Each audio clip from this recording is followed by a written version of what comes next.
a very warm welcome to the 20th Leadership Lecture Series of the Leadership Lecture Series at TAPME.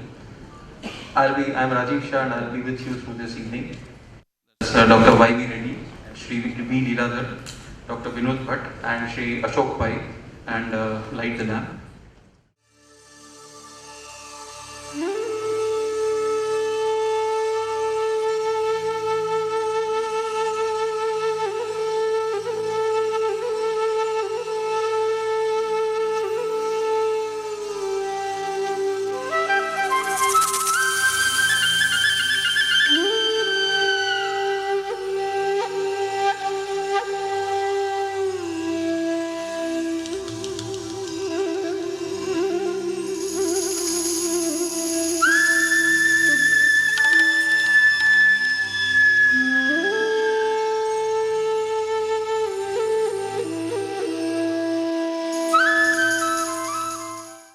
Thank you, sir.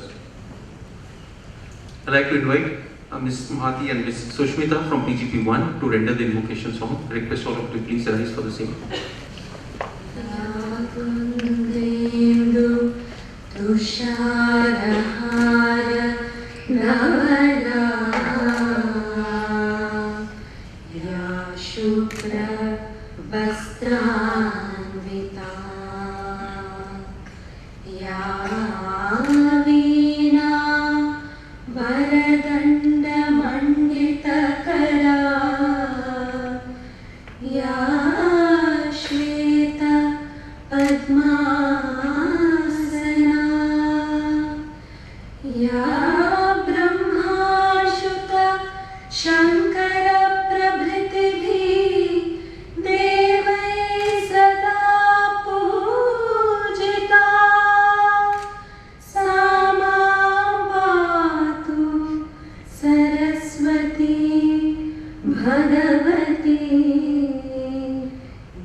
Thank you, ladies.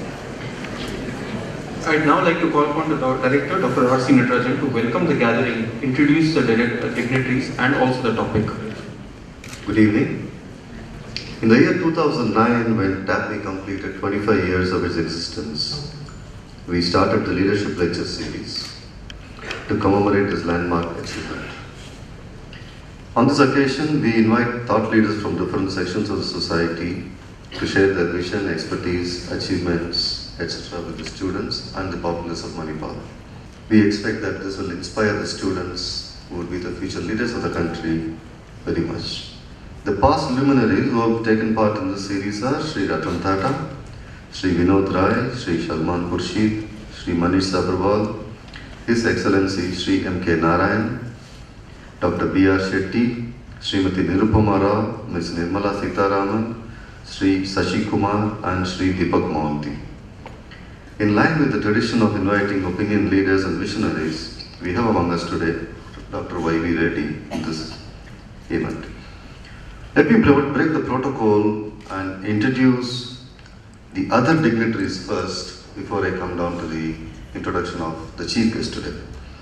Shri Leeladhar, the former Deputy Governor of RBI, handpicked by our chief guest during his tenure, is also a KK Pai National Bank awardee. We are pleased to have you among us, sir. I welcome you.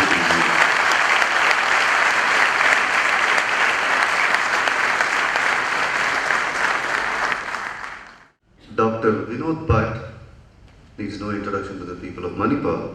He spearheads the diversification of Manipal University course offerings, international collaborations and research. He's been responsible for the spectacular growth in external research funding for Manipal University, increasing the funds from less than 1 crore per year to more than 20 crores a year in just 7 years. Dr. Bhatt was appointed as the Registrar of Manipal University in 2005 and Pro Vice Chancellor in 2010.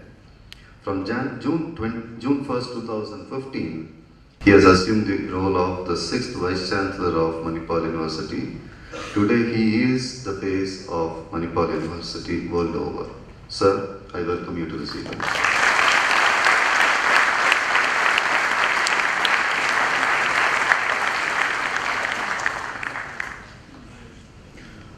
remember an event. One day I was walking near the Syndicate Bank and I saw a person there, and I asked another person who has been living in Manipal for quite a few years. I asked him, "Do you know who he is?" He said, "No, I don't know him, but I've seen him." "You don't know who he is?" He said, "No." "Well, he is Mr. Ashok Pai." I said, "You mean the Ashok Pai?" I'm sure Ren and Martin would have turned in their graves for the grammatical error. But then I told him, "Yes, you are right, he is the Ashok Pai, the greatest well-wisher of TAPME.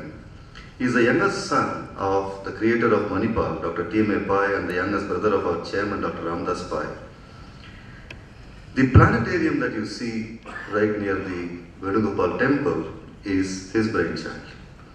He is also closely associated with the Hastashilpa Heritage Village near the Manipal Lake. He is the moving spirit behind the numerous social education and cultural activities in and around Manipal. He is simple, unassuming, who shuns the limelight and the glare of publicity. He is on the trust of 27 institutions in and around Manipal. Sir, I wholeheartedly welcome you to this event.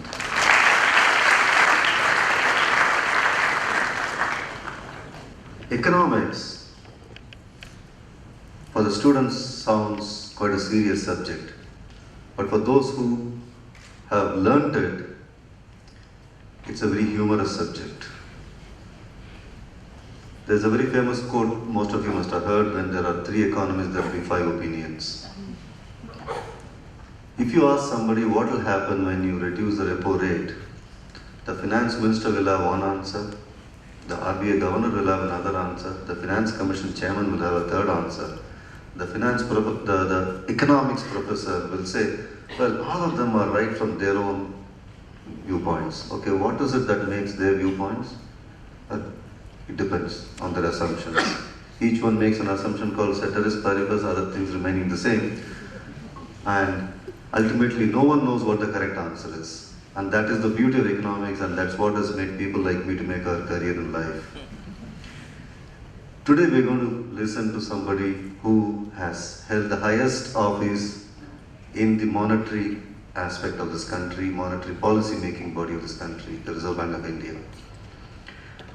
Dr. Y.V. Reddy, former governor of Reserve Bank of India and the chairman of the 14th Finance Commission, is here to deliver it's a misnomer to say to deliver, to interact with us on this 20th leadership lecture. He was the chairman of the 14th Finance Commission, as I said, a constitutional body with the rank of Union Cabinet Minister. Being an excellent academician, he was associated with the University of Hyderabad, IIT Madras, and Columbia University, New York. An accomplished economist, he was made an honorary fellow of the London School of Economics. He has written extensively on economic issues, particularly relating to fiscal policy, central banking, and global crisis. He has held prominent positions in the government. He has served as Executive Director, International Monetary Fund, as Secretary, Government of India, and Principal Secretary, Government of Andhra Pradesh. He has won several awards, the most significant of them being the Padma Vibhushan, the second highest civilian honor. Sir, I wholeheartedly welcome you to this event.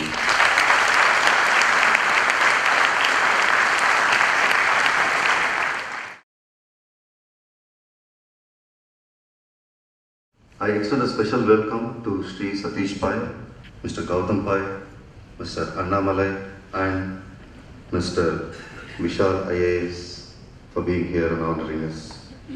I also take a special pride in inviting our trustee, Dr. Shantaram, so welcome to this event. I also extend a warm welcome to the dignitaries, faculty and staff of TAPME and other educational institutions, the members of the press and the youth of Manipal, call them students. I welcome one, I welcome you all. Good evening. Thank you, sir. As mentioned by the director, this leadership lecture is less of a lecture and more of interaction. So with the permission of the guest, we would like to start off with the question answer. Sri Reddy said, true to the Indian culture, you have already released the question paper. So you are now free to answer the question, sir. Respected Mr. Ashok Pai Mr. Leelada, Dr. Vinod Bhatt, Dr. Natarajan. At the outset, I am grateful for the opportunity given to me to be here with you. Actually, I don't move around much, but I just wanted to spend a few days with my friend, Mr. Leelada. We worked together for 4 years and we developed a personal bond. So I just wanted to be with him. And having come here, when he said whether it was possible for me to come over and be with you, I was delighted and I'm happy that I'm here. So for me, I was keen that I should have some interaction and get the questions so that I know what is of concern to you. So if I give a lecture, usually what I will be giving is what I think is important, or perhaps what I think is important and I know. So that way, I thought that would be better. So, but still, I didn't get the questions till about half an hour, 1 hour ago.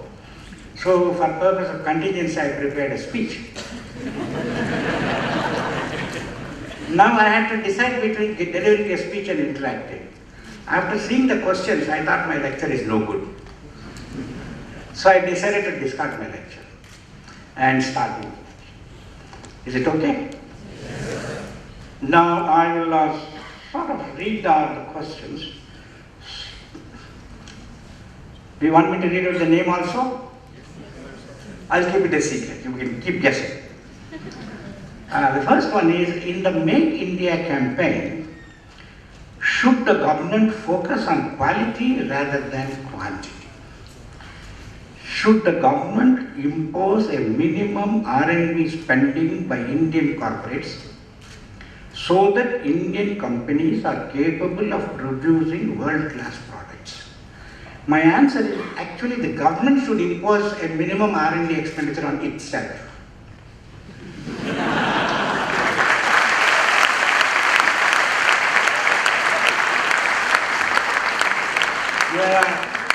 Starting from the United States, almost all advanced countries, whether it is the United States, whether it is Britain, whether it is European countries, Russia, China, they spend a lot of money on R&D, basic R&D. So I think my answer simply is, let the government do the type of top-end R&D, let the government learn from other countries and let them do that. And the corporates will certainly invest if necessary, because there is a profit. So the corporates don't invest in R&D because they are interested in developing the country. So they have to go profit. So at best the government can give incentives, and the incentives are being given. It is true that our corporates are not spending enough on R&D, but that's partly because you don't have the pressure. If you can make money with the existing level of R&D. So my simple answer is, don't try to impose anything, but first do what is right yourself. And that's first advice to the government. Second, shall we stop here? Any questions on this, or shall we complete all the questions? What's your preference? Should we discuss each question, or shall I run through all the questions? Run through all the questions. In the meantime, you can think of new questions. Okay? Second question. A person with rupees 10,000 salary a month can survive comfortably in West Bengal, but could not even dream of settling in Mumbai. Should we have different inflation indices for different states, cities, and different indirect taxation structure, and or different DNS allowance? Professor Manmohan Singh, he visited, he was finance minister. And when he was finance minister, he had already been a governor before. He went and visited his friend, Mr. Narasimhan, who was governor. They met in Hyderabad. And then after some time, Mrs. Narasimhan came and she told Professor Manmohan Singh, Manmohan, we keep saying that the inflation is coming down, but whenever I go to the bazaar, the prices of vegetables are going up. So what does it mean? So Manmohan Singh said, my wife also has been asking the same question, I don't have an answer. See, basically the issue is inflation measures the rate of increase in prices, that's what. But the question is how, when inflation is an aggregate, so there's nothing like a perfect inflation number. Yes, it is possible to have different types of, first, apart from the problem of measuring wholesale price index, consumer price index, that's one problem. But in India, we did have 2-3 indices, consumer price index for industrial workers. But the problem is,